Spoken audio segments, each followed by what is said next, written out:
புழுங்கல் அரிசியில் தாங்க இன்றைக்கி நம்ம வெண்பொங்கல் பண்ண போகிறோம். எப்படி பண்ணுறது பார்த்துலாமா? அதுக்கு ஒரு குக்கரில் 2 டேபிள் ஸ்பூன் நெய் ஆட் பண்ணிக்கோங்க. அதுக்கப்புறம் அதில் மெழுகு, தட்டி வச்ச பூண்டு, சீரகம் இதெல்லாம் ஆட் பண்ணிக்கோங்க. லோ ஸ்லிமில் வச்சுக்கோங்க. அதுக்கப்புறம் வந்துட்டு எண்ணெய் கொஞ்சம் ஆட் பண்ணிக்கோங்க. ஏன்னா நெய் மட்டும் ஊற்றினா ரொம்ப ஊற்றினா திகட்டும். அதனால் எண்ணெய் கொஞ்சம் ஆட் பண்ணியிருக்கேன். எண்ணெயும் ஆட் பண்ணிவிட்டு பச்சை மிளகாய் ஆட் பண்ணிக்கோங்க. அதுக்கப்புறம் முந்திரி ஆட் பண்ணிவிட்டு லோ ஸ்லிமில் வச்சுட்டு ப்ரௌன் கலராக ஆகிட்ட அப்புறம் முந்திரி லைட்டாக மஞ்சத்தூள் ஆட் பண்ணிவிட்டு அது நல்லா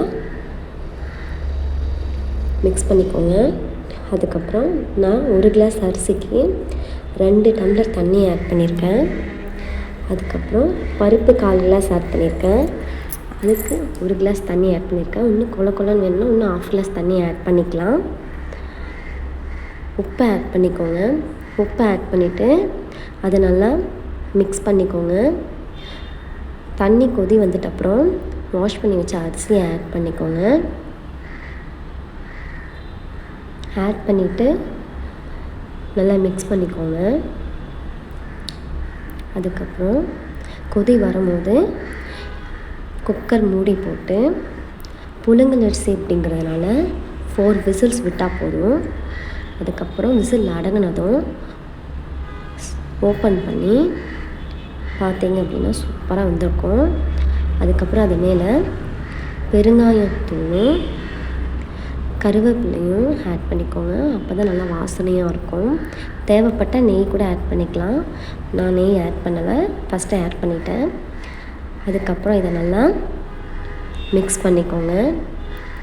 பார்த்திங்கன்னா தெரியும் நல்லா கொலன்னு வெந்திருக்கும். பச்சரிசி ஆட் பண்ணியிருந்தால் அது இன்னும் 2 விசில்ஸ்லேயே வெந்திருக்கும்.